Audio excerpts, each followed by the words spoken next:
Hey noble ones, welcome back to my channel. This is the Metatron speaking, and today's video is quite different to the usual content that I produce on this platform. It is quite clear that I'm absolutely obsessed with the medieval period, with ancient war technology, weapons, armor, ancient Rome and feudal Japan. But how did it all begin? Well, those of you who have a similar age to me, this is going to be a proper trip down memory lane. The story of the passion for the past that has motivated me and pushed me towards creating a YouTube channel, the Metatron's channel, starts when I was I want to say, 9-year-old kid. First of all, massive shout out to my mother, because even before I started primary school, she had already read to me the Iliad, the Aeneid and the Odyssey, all the Greek classics. However, you see, video games are in fact the reason why, and we could say the gate that sort of sparked that interest in me for both the Roman period, the medieval period and feudal Japan. Now, I know that some people are going to cringe to this, like you're telling me that whatever motivated you towards this academic study and then eventually opening up a YouTube channel is something as silly as video games. Fundamentally, my opinion is that this is an erroneous approach that we do have both in academia and in the educational sector,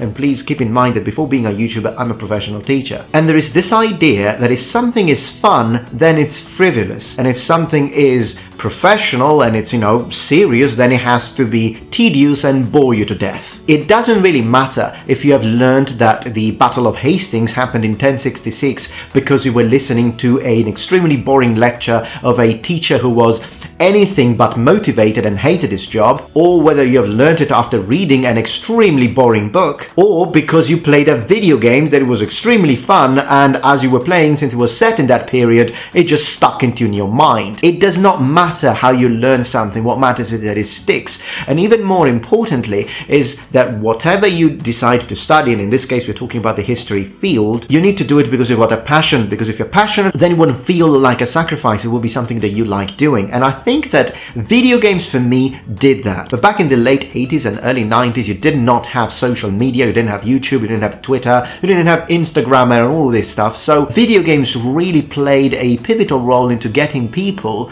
interested in things that otherwise, unfortunately, we as kids would label as boring. But why would something as fascinating as ancient Greek history with all the heroes and armor and weapons and Roman militaries kicking ass and medieval knights and Japanese samurai, all of these things are so cool, and yet we would consider them to be boring because our teachers, unfortunately, I can't really say all teachers, some people have been blessed with really good teachers, but in my case, the teachers I had, they didn't want to be there, they didn't have a passion for it, and therefore they didn't ignite a passion onto us. So for that point of view, I want to say big thank you to this Muppet, the original NES. I was given this as a birthday present when I was 10 years old, which means in 1992.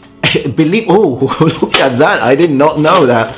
I've got still Super Mario and Duck Hunt in here. But this was my first home console, the first console that I actually owned. And it was a great system, of course, for the time, everybody wanted it. But it really did ignite a passion already for video games. I'm just gonna do something now that those of you who are my age, you know why I'm doing it, but you remember this.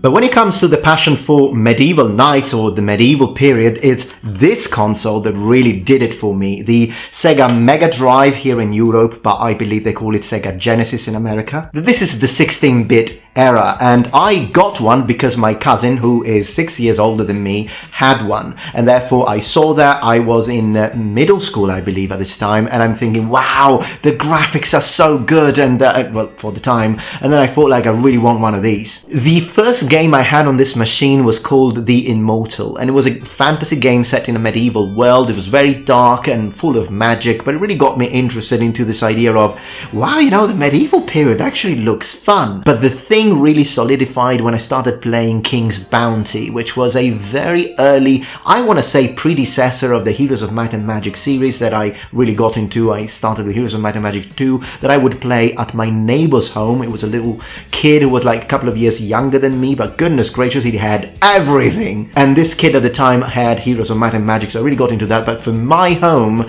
I had in this machine King's Bounty, which was great because in that game you had armies and knights and militia, you had pikemen, archers, crossbowmen, and that's when I really started noticing that, goodness gracious, the medieval period is fun. And of course, as you move forward, more and more games featuring really cool looking knights in shining armor really got that solidified in my mind. But as we move forward again, my cousin and my neighbor both get a new console, which was the Super Nintendo. I did not have a Super Nintendo back in the day, but I did play a lot of Super Nintendo games. I only have one now for collection, because I am a collector. I don't only collect armor and weapons, I also collect old systems. And even though I didn't own one, I played a lot of games either at my neighbor or at my cousin's. And Street Fighter 2 was the game that started to get me interested into Japan, because there was this character, Ryu, still there of course, that really looked cool. I'm like, wow, that's a karateka, those are Japanese martial arts, that looks really nice. And in fact, I was so interested that I started practicing karate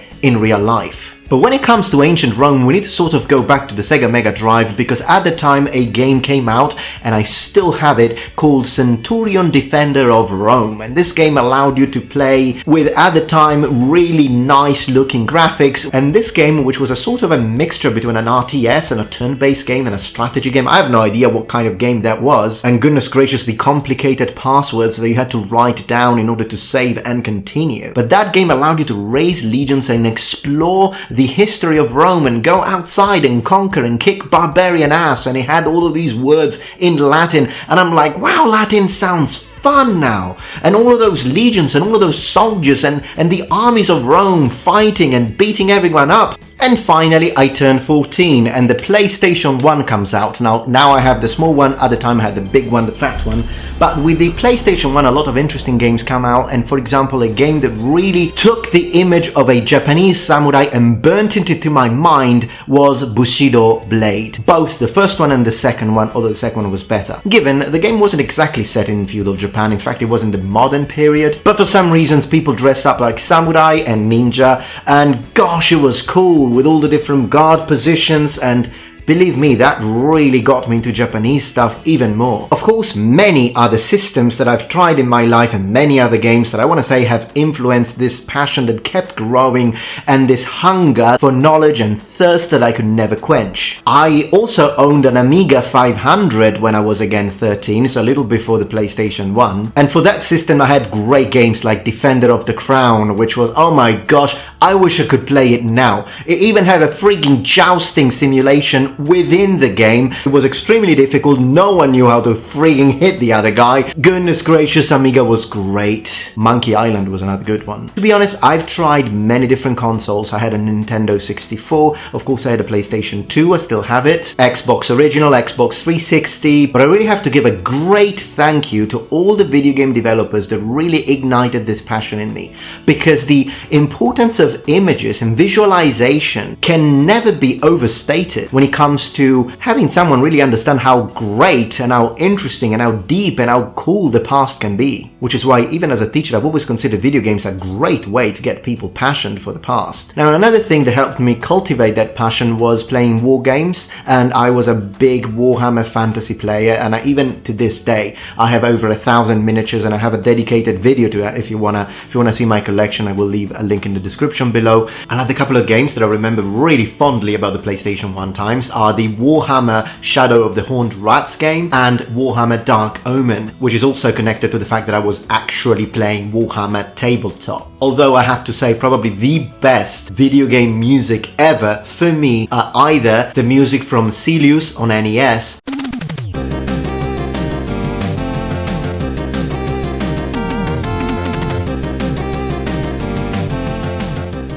or Mega Man 2 Quickman Stage.